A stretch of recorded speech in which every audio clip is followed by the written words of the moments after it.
the blood of the North American, and we need to begin to appeal from that space and place in our spiritual psyche to identify what our motive is, as well as from the African. But as Dr. Jeffrey said, understand that the entire continent of Africa was enslaved, and especially after the Berlin Conference in the 1890s. And that the psyche of the African on the continent is as damaged, if not more damaged, than the psyche of the African in the diaspora. So let's get rid of the illusion that there's something happening home that would have not let Rwanda happen. What you saw in Rwanda was black-skinned Catholics operating from a French value system based on white supremacy, murdering themselves, as we have done, killing up to 10,000 to 15,000 of our young brothers and sisters in America every year for the last 5 years. Because they call it murder and make it individual, we don't see the heap of bodies when you add it all up. I'm not counting the people that died in the hospital because the medical care was in the hands of the enemy. I'm not counting the babies that died because we were into an abortion thing, not understanding that family planning was a part of the genocide program put together when Moynihan and them wrote their report to thwart the gains of the 60s. Then the numbers go higher, into the 20s of thousands every year. This is war, but we don't see it as war. Somehow we confuse war with military activities on a battlefield. That's usually how you either initiate war or conclude war. But much of what is war happens with how you control the psyche of that which you are trying to bring under your domain. Y'all understand where I'm coming from? So we have to think of Africa in terms of the need for a liberation movement on that continent. Now, it may not necessarily take an armed liberating force in the initial stages, or at least not in the overt stages. But it will first take for us to claim unadulterately that no one on the planet Earth has the right to deny to the African in the diaspora his ancestral inheritance of a piece of that turf. And any state in that continent that don't in some reasonable piece of time, after we have raised the dialogue, respond, then we are forced to respond. And this is not threats, not talking. Some of us are already in the process of this process. But I'm saying we've got to make claim on Africa before the only way we can go to Africa is to be cleared in some European metropolitan state. Because it's getting close to that. That was given to us by the creation itself. And last but not least, in the question of culture, to cultivate. What is it we are going to cultivate? And I'm saying that we don't even know what to cultivate until we begin to look into those ideological systems that our ancestors put together in Africa that we have confused as religions. If you have not studied Shango, if you've just been playing with it or being played with by it by someone who didn't know enough or cared enough, you may confuse yourself with worshiping some saint. But Shango was a concept of change and the bringing about of change even when it took the war axe to do it. You understand what I'm saying? We've got a culture that can make our revolutionary personality come alive, but we don't use it. When you think of Yemanya or Oshun, people say, well, that's the mother, and Yemanya is the mother, and Oshun is the god of love. It's deeper than that.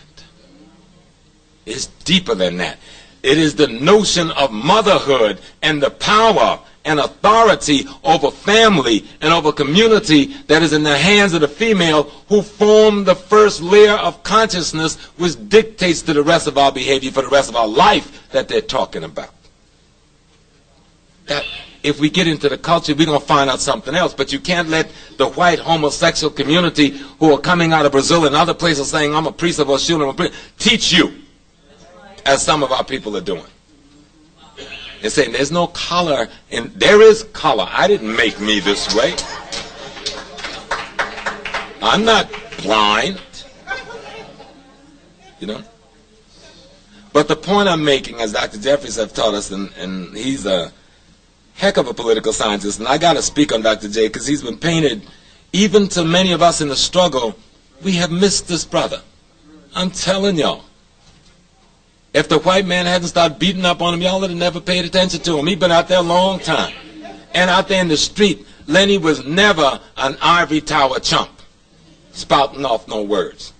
He was down with Kawahida over in New Jersey. He was down with the Manpower over in New Jersey back in the 60s. He was down with the Black Power Conference in Jersey in the 60s. He was in the streets and of the streets. He went to San Jose and he set up a Black Studies department from scratch long before he came to the city. And it wasn't just an academic exercise. They had to arm themselves and take on the crackers and the Hells Angels when they came for them. And other kinds of things. We've been together and we haven't just walked soft. We've gone up, and the crackers called me at City Council from Harvard. We want to speak to Professor Small. We heard he's in charge of security for Leonard Jeffries. And they said, well, Professor Small, you know, we're going to handle the security of Leonard Jeffries, so we're not going to, we don't want you to bring any guns up here.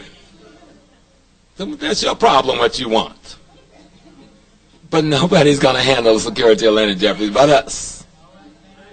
Columbia University says, y'all can't come call. Let us speak to Small. We don't want no guns in Columbia.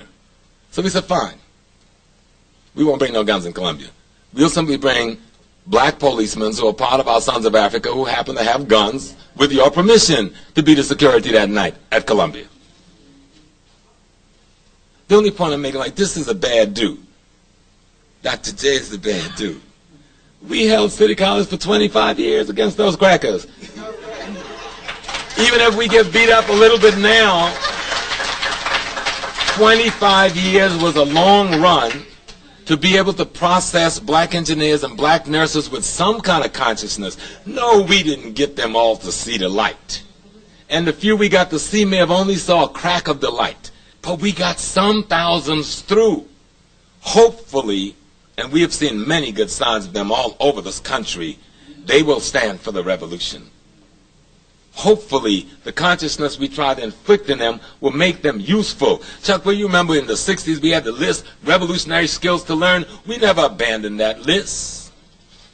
We tried to make work up there, and they came for us. And yes, they've had some mighty victories in the last 6 months with the budget thing, but that's all right. We did our job the best we could. We're not going to stop. We never took our foot out of the community. I'm in churches in Jersey and in Harlem setting up black history study groups in churches and in basement. Dr. J is doing it. Shasha is doing it. We got a thing going on. We go to anybody that call anywhere in the black community at any time. I do marriages. I bury. I marry. I name. I'll teach you how to use a gun. I'll give you martial arts. You know, I'll teach you some religion. I'll teach you some math. I'll hook you up with some brothers and sisters who will hook you up with some nursing and send you to Shasta to get your computers. But your purpose got to be clear. Why are you doing this and why am I doing this for you? So we must remember politics. Let me start from the bottom. Economics has to do with ecology, meaning you must control land because all things that create the economy comes out of the land. This thing here, metal, came out of the land. The plastic on that chair came from petroleum, came out of the rotten plants and animals in the land. That carpet on the floor came out of plants or some animal roaming the land. Everything we wear, everything comes out of the land. That's why economics is controlling your ecology. Politics is managing your economics. And culture determines the direction in which the politics and for whose interests it manages that economy. So in order to destroy post-slavery trauma syndrome, we must first study our history, especially our most contemporary history. And we need to create for ourselves. This is really the end here, but this I need to put in. We need to create for ourselves saints. Queen Mother Moore, you're with us. I met you when I was 20 years old, sitting with Ella Collins, 139th Street. So we've known each other a long time. But you're a saint. And you're a saint.